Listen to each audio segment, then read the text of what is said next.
you tell us your name?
Yes, sir. Here we go.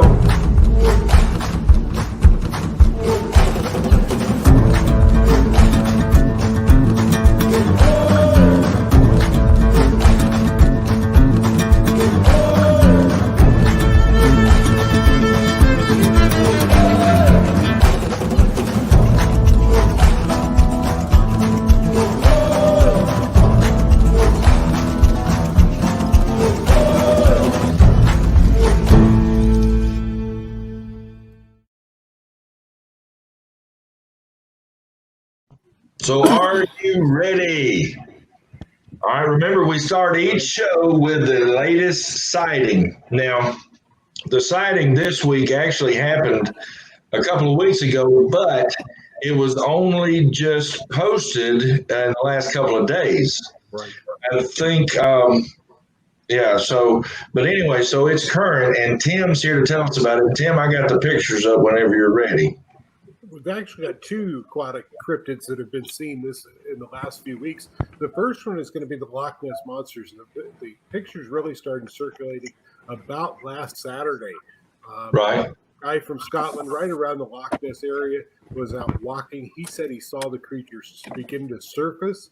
He took multiple photos of it. We've got three, I think, that I've got there for you. One is actually the back of it that is shown. You've also got one that is taken from a distance there as well. And then I blew this thing up to pixelate it because lots of people are claiming that it's either a catfish or that it's a seal. And so I took some circles. You can actually see, if you look out further out, there's actually a head there that is out further in the water. You've also got front and rear fins, and then you can see where the tail is still moving in the water there. So I don't think we're looking at a catfish. I don't really think we're looking at the seal that they're claiming it is. I think it's actually a Loch Ness monster. He just didn't see the head come up. Now, did somebody say it could have been a Sturgis? They're actually thinking that there could have been a sturgeon. But the problem, the problem with the sturgeon I'm thinking the biker rally. Right, up in South Dakota, everybody needs to go to that, right? There you go. No, I was about to say, what is a surgeon doing in the water? Yeah. Well, I found a video that of this similar thing, but tell us about the other one first. The other one is related to here in Kansas and in Oklahoma. We have what is called the Verdigris River that runs from about Coffeyville, Kansas, down into Osage County, Oklahoma. And what happened was here this past week, there was somebody that saw what they claim is a verdigris river monster, which is supposed to be very much like an octopus, but there are no freshwater octopuses that are out there. When it's been seen in the past, it's usually 15 to 20 feet long. The one they saw this week is only about 5 foot long. So we're talking about something that is a younger creature than one of the older ones that is out there. Kansas removed it from the Kansas's official website because here in Kansas, we don't own any haunted properties and we don't claim that there are ghosts or monsters living inside the state of Kansas. Even though the Verdigris River here in Kansas does have a law that says that you may not tamper with, touch, assault, maul, or capture the river monster while it's inside the wild right. Actual law on the books. Right. Awesome. Well, you got me to thinking, and I checked, and I found this video. It was just posted yesterday, and I'll share that with y'all now. But it's also a Loch Ness sighting.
Some of those are pretty clear. Yeah. Yeah. I mean, again, you can think sturgeon or seal, but here's the thing. If you notice, I put in there, it was verified by the Loch Ness Sightings group. Right. That's an actual group. That their website is lochnesssightings.com, and I went on there and I found where they had posted this one. Now, there was some discrepancy on the date because the YouTube video I found said June 3rd. Their website said June 9th, but regardless, we had a sighting. There was something there. So you can go to this lochnesssightings.com and find the latest. Now, before this one, I think April was the previous sighting. So what'd you think about all this? I think it's interesting that we've got so many sightings that are occurring of aquatic ones at this point. Just to see them out there and to have so many Loch Ness monsters within the last month even shows that there's a lot of activity going on with that creature out there. Yeah. Well, it brings up what was it? I was listening to a podcast the other day. There's 3 distinct possibilities here. One, it's an actual creature, an actual real creature that has not been discovered yet. And that's where we get the term cryptozoology. And number 2, it's something supernatural or paranormal. Or the third possibility is it's not of this dimension. And that brings up the talk of portals and such, which that's fodder for another show. We'll get there eventually because I think portals is one we're going to have to dig into one day. What y'all think? That'll be fun. All right, Tim, great job. I think that's also about the river monster there, that they actually have a law protecting it. Yeah, passed in 2013 to protect it, and then they go, "Oh, we don't have one here. Don't worry about it." Yeah, there was some other place that did that. I just had the thought. We lost Tommy. Some other place did a law like that to protect UFOs or something. Like anyway, I can't remember where that was right now. All right, we are at the point where we bring out and introduce our new sponsor. So it's time for a commercial break. Sort of, kind of. And like I've explained to y'all before, we don't sell ads, okay? The sponsorships that we have are what we as a group are involved in, extracurricular outside of this, and we want y'all to be involved in it. So welcome to the Grape Hunter Society. Huh? If we don't pay for our ads, why'd you take $50 from me before we went out? Yeah, well, you do what you got to do to survive.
That is awesome. I love that. Yeah, that is great. All right, so give us the website again. It is thegravehuntersociety.com, or you can email me at andrea@thegravehuntersociety.com. So With two S's. with two S's, yes, Grave Hunters Society. Yeah, a little inside joke. The first video I did, I was missing an S. So, all right, now we're going to get into our topic of the day: beware the black hat. Now, Andrea brought up a point a little earlier as we talk about the history. Share what you were talking about a while ago with the 20 years or whatever. Explain it. Oh, I just thought it was pretty interesting that when we were all talking in our group chat, that several of us have had experiences, but they were 20 years ago. And then some of the experiences I had caught prior, like when asking around, those had happened about 20 years prior to, you know, our experiences, which would probably like saying that's like around 90, like in the later 90s. So, you know, go back 20 years. And it kind of made me think of the Jeepers Creepers guy, you know, who also has a black hat, that every so many years he would come out to grab some food, us people, and then take it back to his cave. Well, these things are coming out and feeding. You know, it just kind of makes me wonder if like they're kind of coming in waves. And then if they're coming in waves, let's say, you know, I wanted to say like in Ohio, but we've got people all throughout the US who are having these experiences. I just think it's pretty interesting, you know, that around that same time period, we all experienced something that we can't explain, but it's very similar. So it makes me wonder what was going on. Yeah. Well, it's also the kind of a plot to Stephen King's It. That was 28 years, I think, in that book. It was that demon would come out every 28 years to feed on children.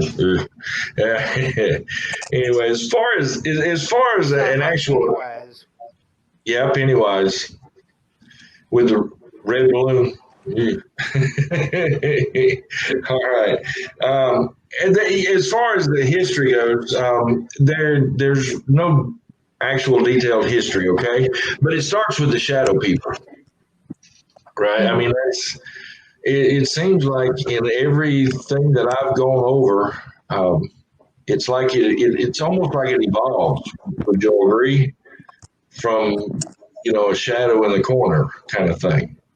And I mentioned to these guys recently, I don't think I've ever seen a hat man or awakened in the middle of the night and seen a shadow figure.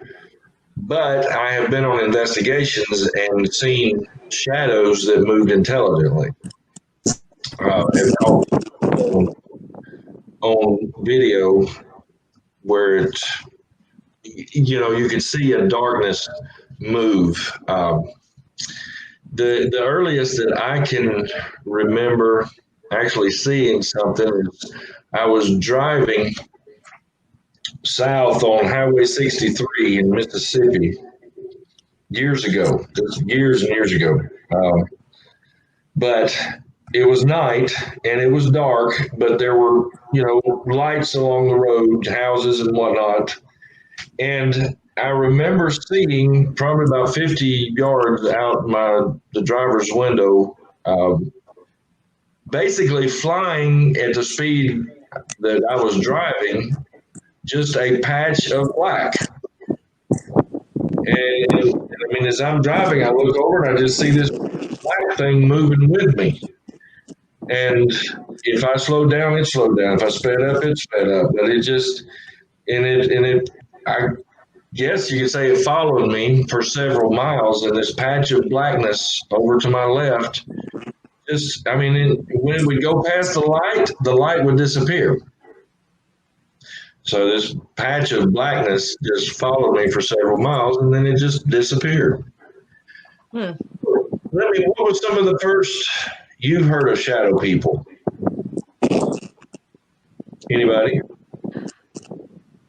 The first time I heard of shadow people as an actual entity, something that is, like a specific kind of ghost, probably was around the tour days. When we had to delve into more different types of entities. I always kind of just figured until that time, a ghost is a ghost is a ghost. And so I just kind of was like, it's all the same thing. I didn't realize that, that these shadow things are actually something completely different than, a Casper, so to say. It definitely doesn't come off like it's something, the friendly ghost at all. It's definitely more than just a, hey, grandma came back to see, how we're treating, her stuff, So I think that's when I really learned that there was something separate. This was a separate thing. Well, when Andrea mentions the tour thing, her and Tim and I used to be with a national tour company and leading haunted tours and leading investigations during those tours. And yeah, we all got an education there. We may have gone in knowing some things, but because of the broad scope of the tours, we delved into a lot of different things. And so it was a good education and a good time. I mean, it ended and I hate it ended, but if it hadn't have ended, we wouldn't have this today. This is true. Because this grew out of that. Tim's Raven Wind Tours grew out of that.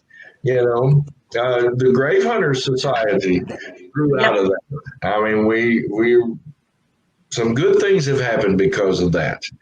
Now, the progression of these sightings and all the research and the videos and documentaries I've seen, we're looking at now. Y'all help me out here, because from what I see, it begins with in most cases when someone's sleeping. Most cases. And then during sleep, you're awakened at some point and you experience sleep paralysis. Now, like I said, to me, I see this in most cases when they wake up and they can't move. and they can hardly breathe. And then, like Tommy's mentioned, there's a temperature drop. Now, I haven't heard this in all cases, but a temperature drop usually occurs with a sighting. Now, I experienced a temperature drop in a cemetery investigation once where we were standing next to a grave. And I don't remember if he died in war or in battle or whatever, but it was obvious it was a veteran's grave because it had symbology and everything. And so we're standing there next to it. It was already about 40 degrees out there.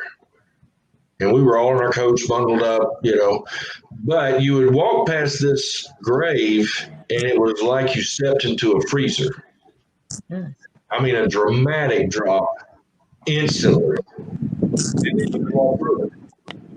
And we actually could find parameters to it. You could reach your hand in, and you could feel when it started and when it stopped. And it ended up being almost like a box, about a couple of feet wide and a couple of feet deep and a couple of feet high. It had, I don't know, but you could move your hand through it and your hand would almost freeze. And we sat there and observed this for, 15, 20 minutes. Everybody was try it.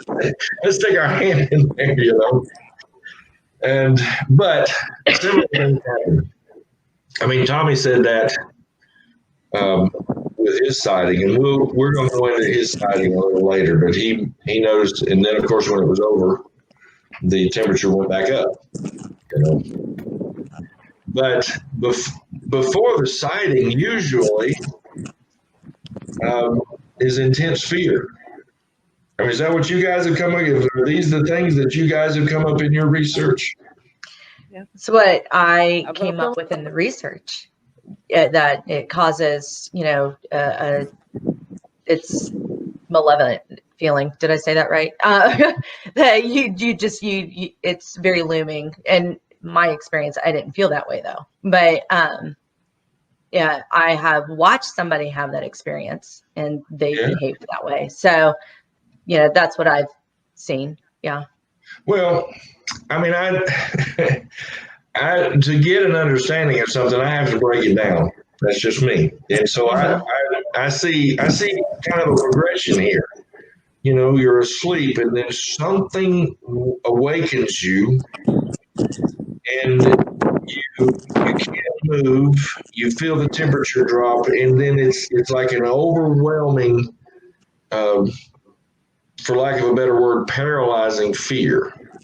And from what I've noticed, again, I haven't experienced it. This is just from me looking into other stories. It's like you experience all this before you see anything. Yeah. It's like you sense something, I mean, are y'all seeing the same thing? Am I? Well, there's been one time where I didn't get the cold feeling, but the opposite. It was really, really hot. Like my skin was burning. And then, I saw something that I still can't explain today. It was, wasn't necessarily the Black Hat Man, but it was more of a feeling and a dark shadow. And it scared out of me. And I've never been able to pinpoint exactly why it happened or anything like that. And that's been years and years ago, but it was so hot that I just could not stand to be in that room. It's like it completely enveloped the entire room. And I had to leave. And I couldn't go back for like 2 days. Wow. Because it was just so hot. Well, let me say this, and you bring it. I mean, you saying that makes me think. I don't want it to seem like I'm building a method here, okay? Because everyone's experience is going to be different. Everyone's experience is going to be unique. But I'm just seeing a pattern.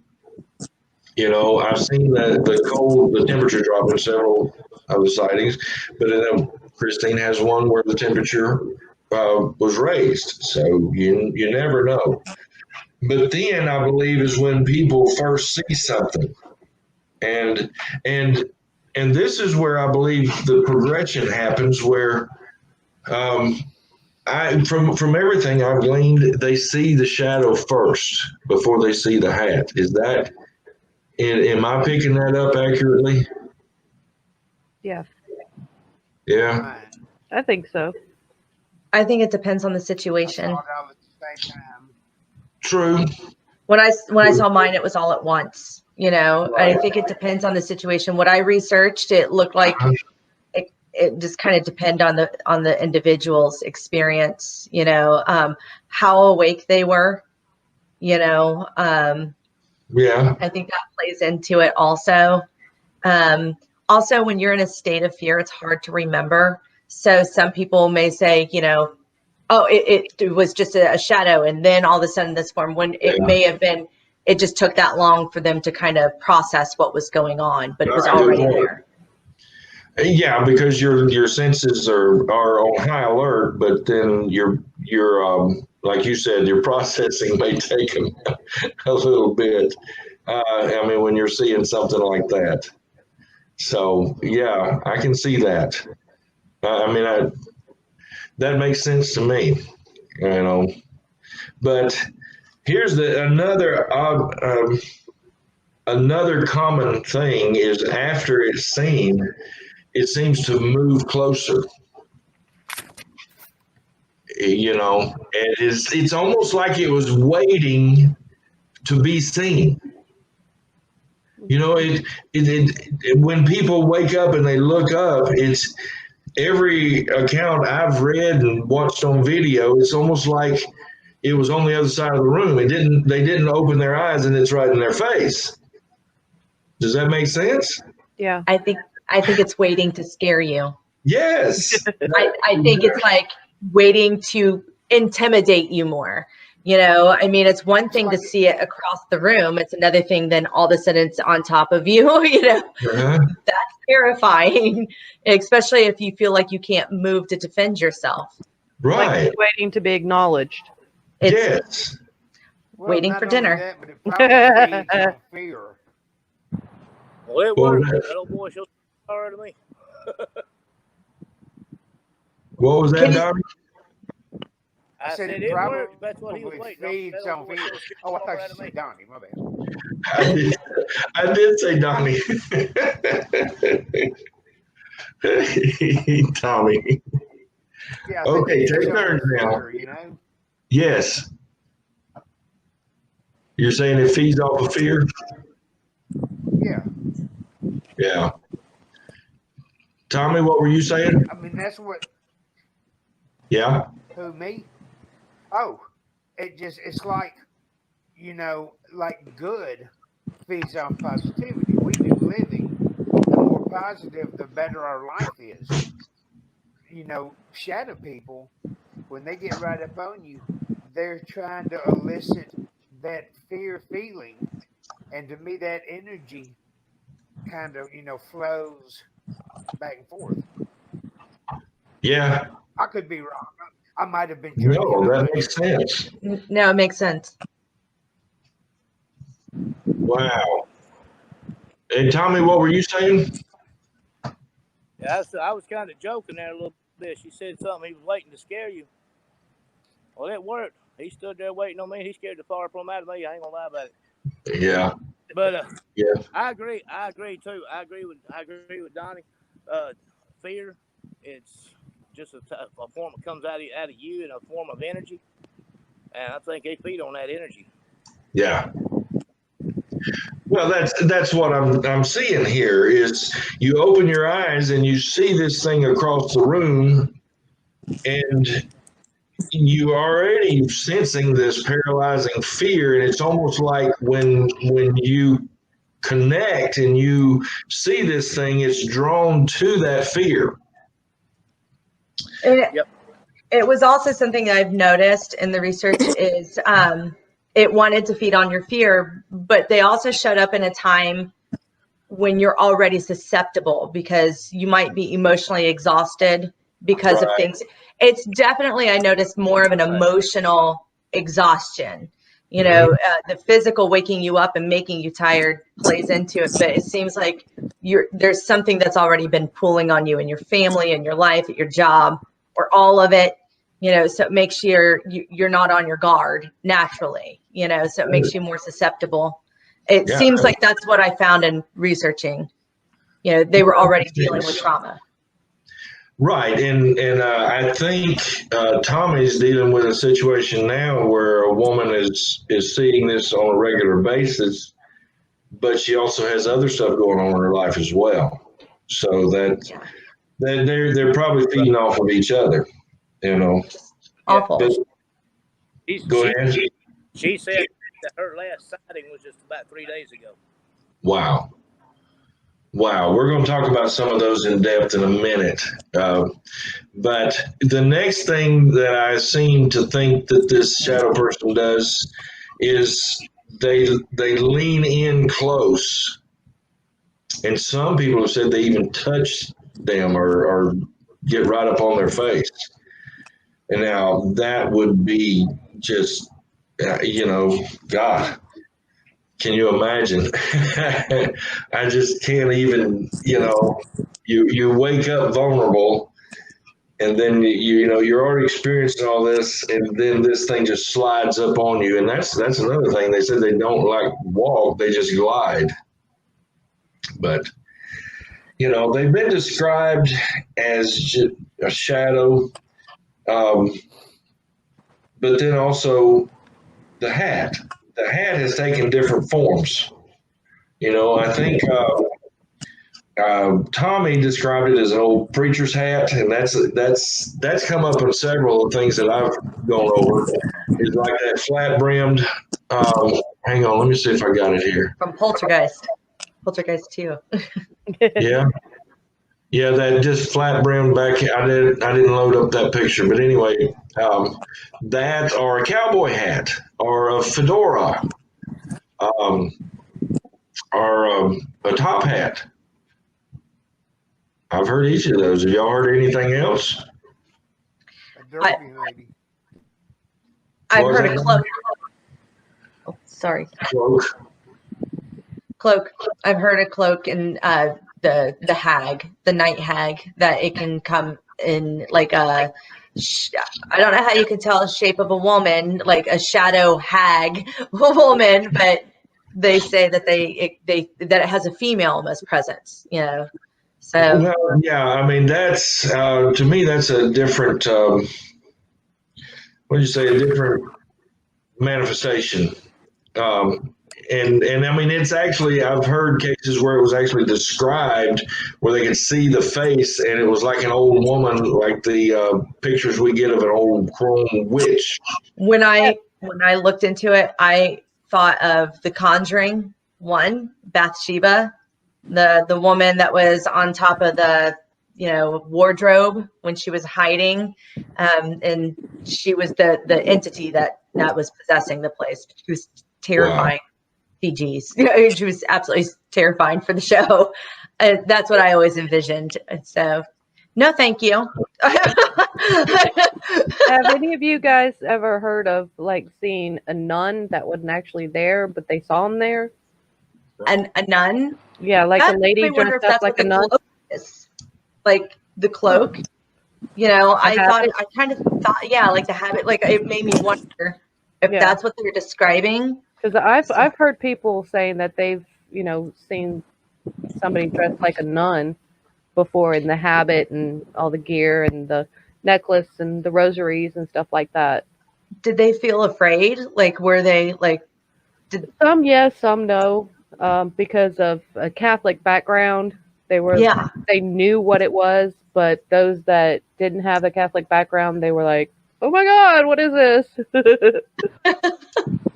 Wow. I mean, anything at night that wakes you up is going to scare you. But I mean, like you're standing at the foot of your bed and you're sitting there going, what do I do? My kids terrify me in the middle of the night when they come in. Right. But like a ghost, you know, the habit, I just made me wonder, did they have the same feeling as the Hat Man? You know, No, it wasn't like a paralysis type of thing. It was more of a catch it out of the corner of your eye. Was that really what I thought it was? Type of a thing. okay. All right. In the 70s in Topeka, I know that the students talked about the old convent was used as classrooms in the 70s, and they talked about there being a nun that was always at the top of the stairs that didn't exist and used to scare the students to death because they'd be running late for class, and here's this woman dressed up as a nun that wasn't there. Wow.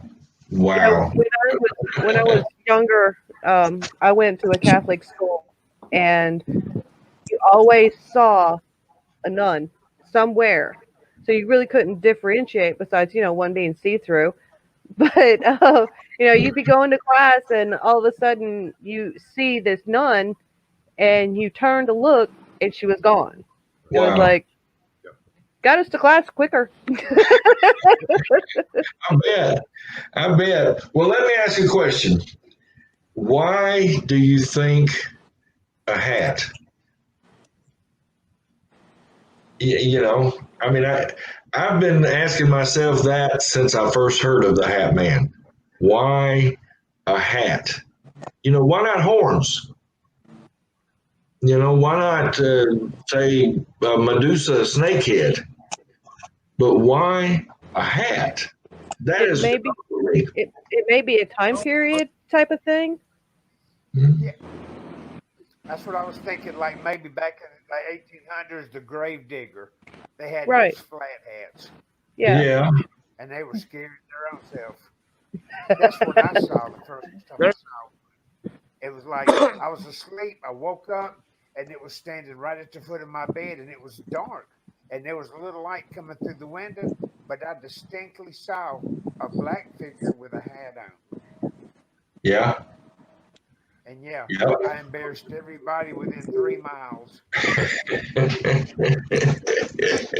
Exactly. Now, you know, I mean that. You know, while I can get on board with it being period, but I mean, in situations like Tim's going to share in a minute, it would kind of make sense because of the situation he was in. But what if you're not in Victorian or you're not in England and you see a man standing there with a Victorian top hat on, you know, or whatever, or if you're, you know, in southern Florida and you see somebody with a cowboy hat on, it's not always going to, you know, that's not a common occurrence. Or say New York City and you see a cowboy hat on. Well, see, you could also look at it as they basically dress the way you're accustomed to seeing things, or they do what they do because they can feel your energy, so they do something that you're similar with, or something like that. You know, I'm just spitballing here. Well, I found reports of where the Hat Man would be seen anywhere from Canada to Japan. Right. So there's, you know, I don't think Japanese has maybe hats like that. I may be wrong, but I don't know. Yeah, that's a good question. Historically, wide brim hats have been around for centuries. You know, I mean, we have the witch's hat, which was actually a German gardening hat. You know, I mean, they've been around for a long time to keep the sun off of our shoulders. You know, even some, you know, armor for, you know, military had a brim around like their helmet. So I think if we go back, you know, we can go back to, you know, way back and probably find some sort of head attire that had a brim. And, you know, so historically, I can kind of think that maybe a brim hat has always been around, you know, or a protective headpiece. You know, too, if like different people, it might like come from inside their like he's going right back to fear. You know, they might have the hat might signify something inside them that touches them. Right. Yeah, I mean, something from that person's past that for some reason a hat would incite fear. That's a unique take. I mean, that could very well be part of it. You know, it's just one of those things that that has puzzled me since I first began to research the Hat Man. But one thing about it, shadow people are interesting, and people get a little creeped out and afraid of them. But something about seeing the hat takes it to a whole deeper, more evil level for some reason.